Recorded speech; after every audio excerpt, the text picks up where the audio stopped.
Bank of Uganda is a private business unit. The transfer of ownership, property, or business from government to private sector means the government is no longer the owner of that business. Bank of Uganda is a public trading company which has been taken over by the World Bank and maybe some few shareholders from our own side. We blindly believe that by privatization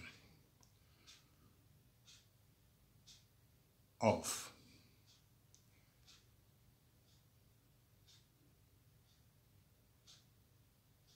some of the organization, the company that belong to the government is going to bring efficiency to the company. But that is a bad dream. It's a real bad dream. It failed many governments in Europe.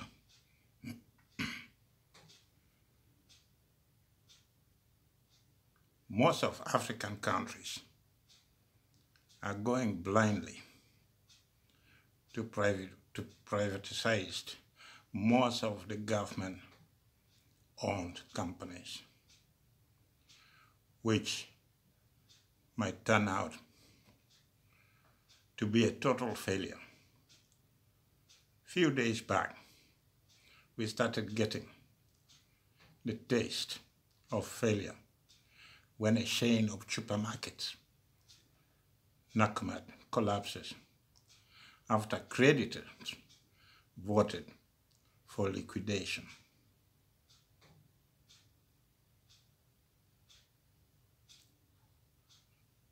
The efforts to revive the supermarket failed miserably. It failed because the time has come, and we have to understand that privatization is not the answer to our problem. It could even make it worse. Creditors, including bank suppliers and landlords, are owed over 38 billion Kenyan shillings. That is $380 million. The company itself has no assets. They were just opening branches everywhere in East Africa, so we have now the possibilities of going to Kenya, to Tanzania, and we opened those businesses, and the business now started failing.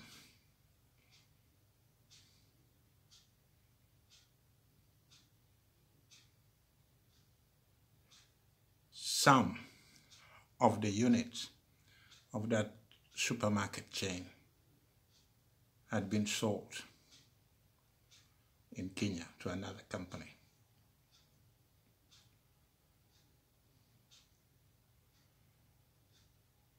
Now that we have started seeing the bubbles within business unit, that shows us that sooner or later, a lot of business in East Africa market will begin to tumble and it will explode. The question is, do we need bigger government or reduce the size of the government? Well, some people think that if you privatize government-owned business, billions of shillings start pouring into government account. That is why we have corruption. It is a source of corruption. Believe me or not, politicians are notorious human beings. and vulnerable to temptation of selling their own honor just to meet their daily demands. And that has been happening, and is happening wherever we go. It's happening wherever we go. That is why they do allow transfer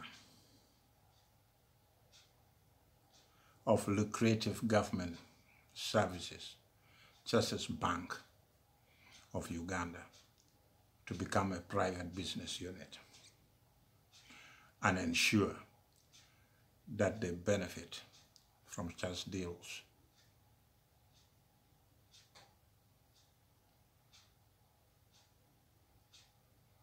The same IMF is warning that across the region in Africa,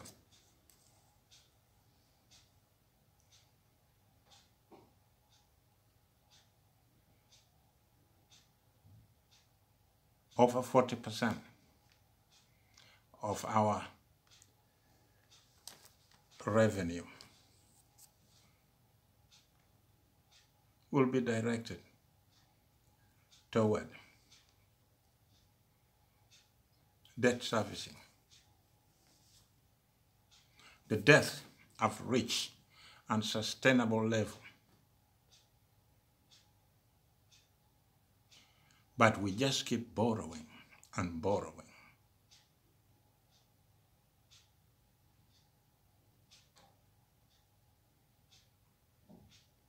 We have to watch out. The bubble that has started coming out, the bubble that I was talking about. Across the region,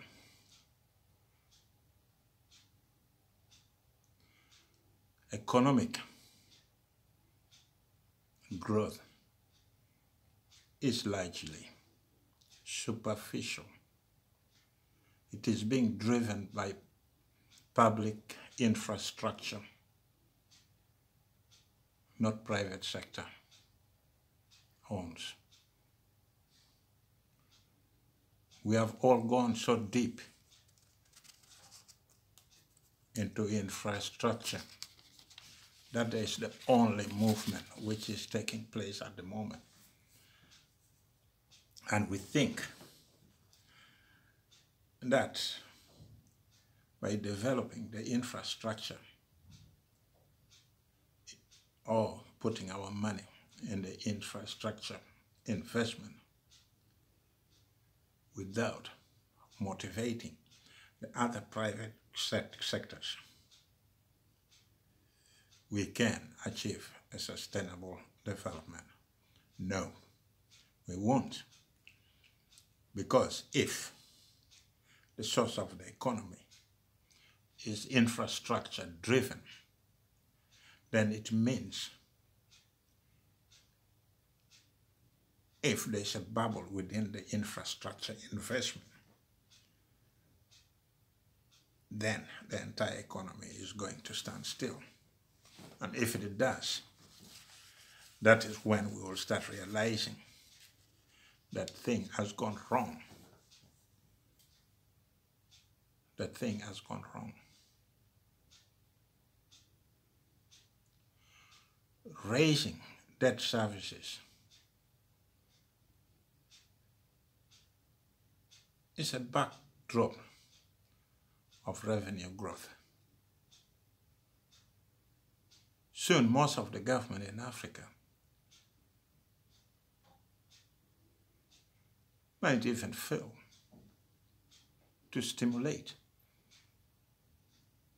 other economic sectors or economic activities because you will have no money to spend, because you have spent much of the time just receiving for infrastructure development, infrastructure investment. But you have not paid attention to the other sector of economy. and you don't have even money to motivate economic activities in that sector. And that is going to happen.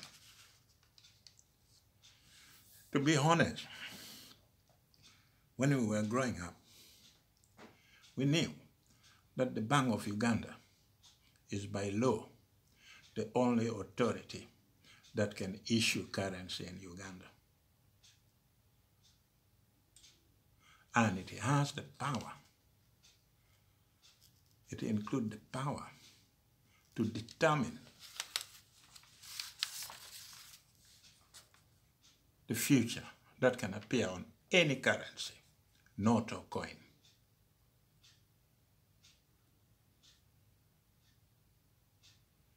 If you look what we have at home today, we have over 25 commercial banks in Uganda,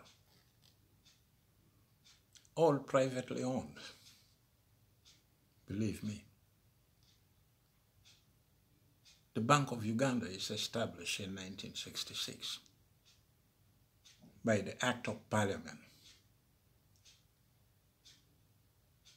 The bank is owned by the government, but it's not a government department. The president appoints the governor and deputy governor on the advice of the cabinet, not the parliament. Not the parliament. That is really strange. We used to think that the parliament is supposed to control, check and balance, check up the government activities. That is why they vet the ministers. But I'm asking myself, why is that in that situation in Uganda with the Bank of Uganda, the parliament has no say about the governor, Bank of Uganda, about the deputy governor, Bank of Uganda. It is the president who appoints them, it's the president who gives them orders, and I can't understand the old setup. How can the ministers be the advisor of the president about the Bank of Uganda when the Bank of Uganda should be a central bank for Uganda that should be controlled by the parliament? If you ask yourself, what is going wrong with the system in Uganda, then you'll understand that the parliament does not have power at all in this process. And then one begins to ask, say, why do we have parliament then? When the parliament does not have anything to say about the Bank of Uganda. Not even the Minister of Finance. The bank can work with Minister of Finance in a different level. So it means the Minister of Finance has no say in what is happening in the Bank of Uganda. When you read the article written by the former Minister of Finance, 𝙏𝙗𝙘, it explains why we as Ugandans will remain poor, because we don't have control of our capital. We don't. Only some few people, in collaboration with the World Bank, in collaboration with the high commands, the chairman of the high commands, they are the one who have control over our capital. We allowed these people to dictate to us how we should take charge of our natural resources. Let's get back to the Bank of Uganda. In 1982, the World Bank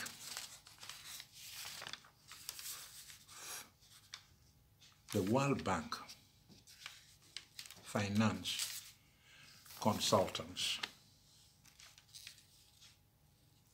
some consultants to do a diagnostic studies on local banks. They came out with information that benefits their own interests. They told the government that the local banks are poorly managed. And in that process, they recommended restructuring and closure of local banks,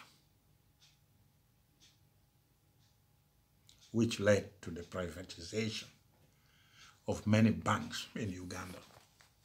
Let's be honest with one another. Who are the benefactors of just privatization? We all know that privatization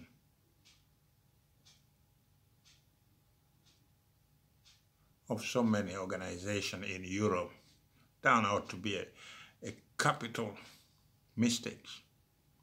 And most governments had to pay a heavy price with all these austerity measures, and you can call it anything you want. But it did happen. They failed in Europe.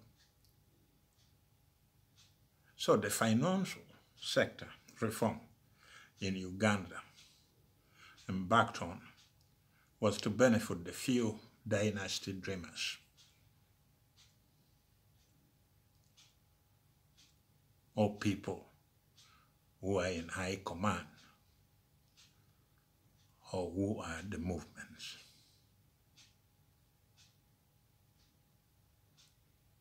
The movement and the high command gang up with the World Bank, and believe me, you and me, we will die poor anyway. But those people who gang up with the World Bank, some of them in Uganda, are now millionaires, billionaires. You just don't talk about millionaires, they're billionaires. They've made a lot of money. Because they say, when you stay near the anthill for a long time, your color begins to change into the color of the anthill. And that is what is happening in Uganda today. The Bank of Uganda does not belong to Ugandans, to the ordinary people. The Bank of Uganda belongs to the World Bank and the selected few. And the selected few. You know, the law governing Bank of Uganda was scrapped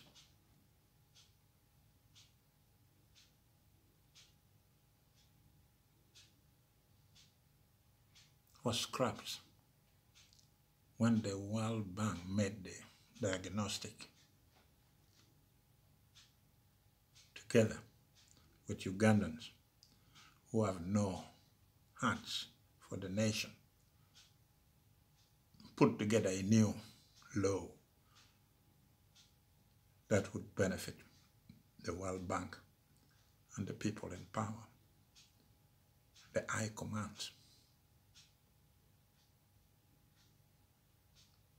They managed to rewrite new law, making the Bank of Uganda independent of the Ministry of Finance and the Parliament. In that process, the Bank of Uganda became a private property and started closing down domestic banks. The Parliament at that time had no power. They were considered not relevant at all. A member of Parliament, they are not relevant in that process. They are just useless. And sometimes you begin to wonder, why do we have Parliament that serves the movement ideology of a Republican view that you have to give all the power to the president? That you have to give all the power to the president. It is a pity.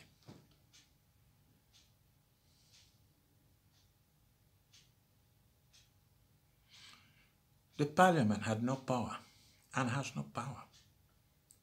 They are considered not relevant in that process. They made sure that foreign banks representing the interest of the World Bank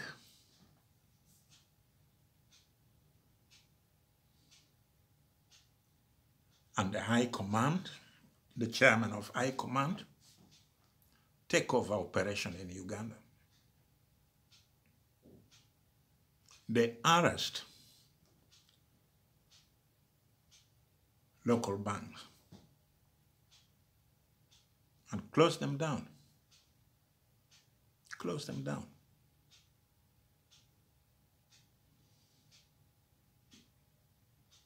The ownership and control of capital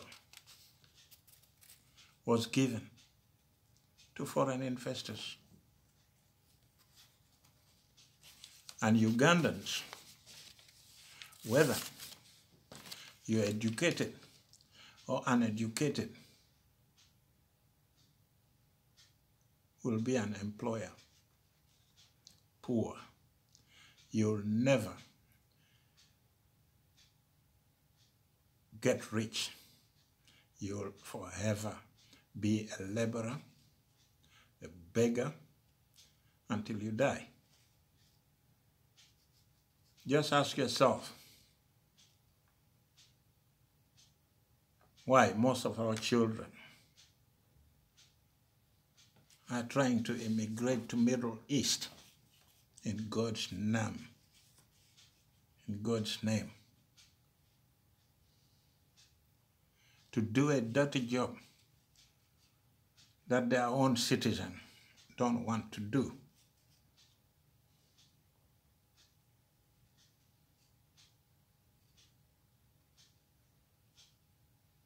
Their own citizens don't want to do this job. Housekeeping, cleaning toilet, doing one in the Middle East. And our children are rushing them to do the job. Our future generation.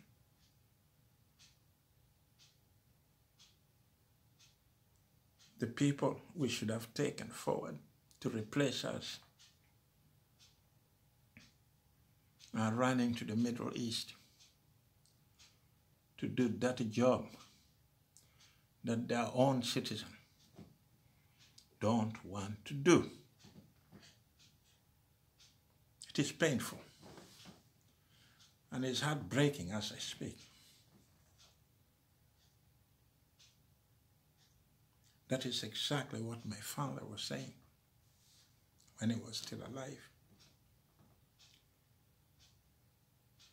said, my son,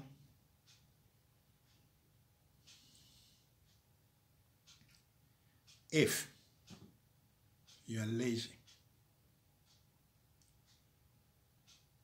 and you allow someone to run your home, it will destroy your home.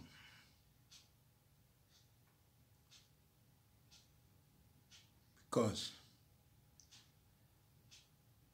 it's not his home.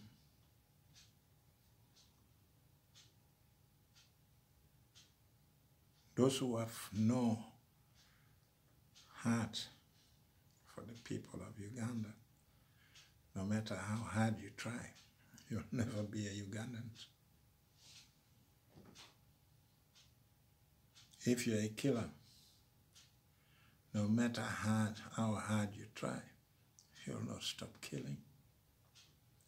If you're a thief, no matter how long you want to stop stealing, you'll never stop stealing. You'll never. And that is what is happening with us today.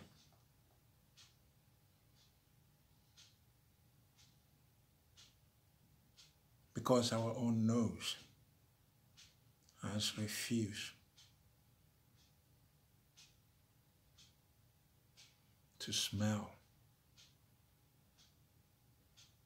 something dirty or something that stings. Our nose are not smelling those anymore.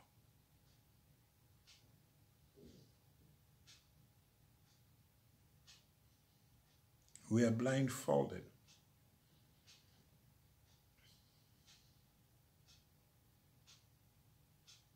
by the car we drive. As I said before, some of those boys are saying, thank you very much that you came into power. Without you, I would have not built a house. Without you, I would have not bought a car. Without you, I would still be who I am. But let me tell you something.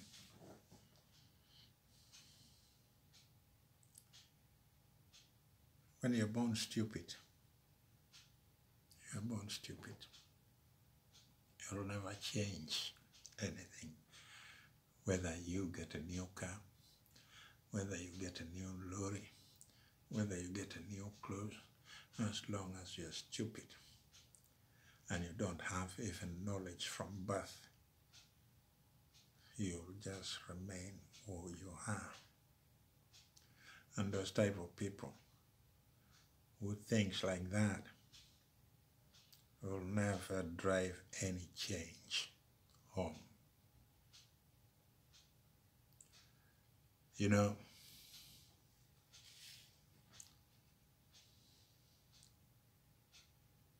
they used to say that if you're a domestic investor,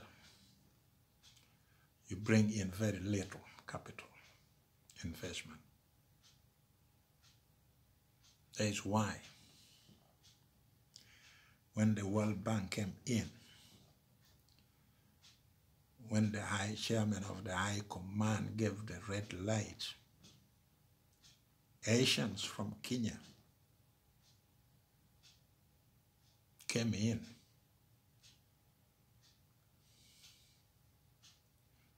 And they are now owning 76% of our banks. 76% of our bank. Ugandans are not controlling any strong bank in their own country. The biggest bank in the in terms of assets in the whole world are government-owned banks like ICBS, China Construction Bank, Agricultural Bank of China, and Bank of China itself. So, what do you do? When you sell all your banks, you don't even own any bank at all. You have foreign investors who are running your bank, who is running your financial department, who has the opportunity to take money out of your country whenever they want, because you don't have any power to stop them. The only power you have, my brothers and sisters, is the power that you are eating together with those so-called investors. But let me tell you something.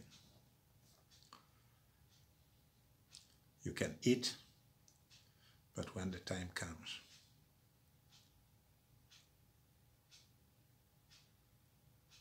you leave everything